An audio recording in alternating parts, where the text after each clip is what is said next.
Dag Cindy. Dag Gert. Ik zou voorstellen, Cindy, bak ik er een van je specialiteit. Ja. Pak maar een grote. Groen. Dat is klap, Gert. Een echte hobbykok moet dat geproefd hebben. Hè. Voilà. Ik kom hier al heel lang van als ik nog in de Groene Poort zat als student. Ik was toen een jaar of 17. Als de maaltijden ons op school niet aanstond, dan kwamen we hier een frietje eten.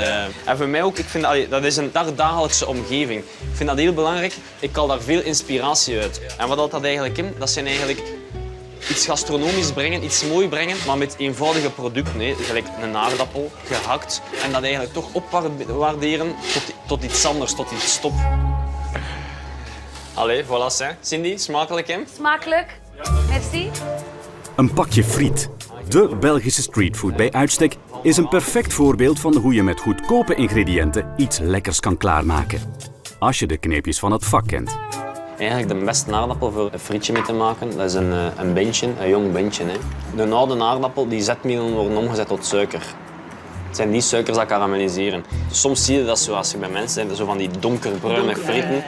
Ja. En dan, dat zou de 170 heb ik gezien, of 175, dat is het dan de tweede keer af. Een voorbak is meestal pocheren, ze noemen dat ook pocheren, maar dat is wel in vet, niet in water. Hè.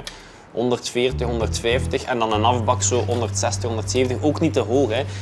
Dat frietje moet een tijd hebben om langs de buitenkant schoon krokant te worden en schoon en is van binnen. Als je te hoog gaat afbakken, dan kleurt die direct je friet, maar dan is die niet krokant en dat is ook niet plezant.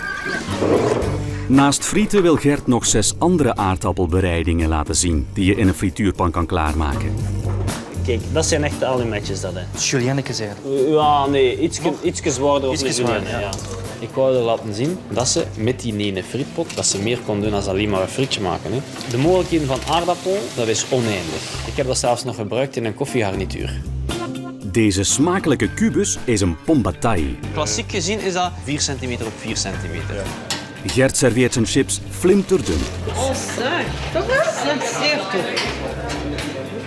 Er zijn ook nog de pomme allumette en de in balkjes gesneden pomme pont neuf. Gebaseerd op de Pont Neuf, de brug langs de Seine in Parijs. Deze bereiding is de strooaardappel of pomme paille. Het ziet eruit gelijk een echt nestje, hè. Vandaar de naam stro. Ook, het is belangrijk dat het echt krokant is. Ja, kijk, het brokkelt echt heel krokant. Nou, super.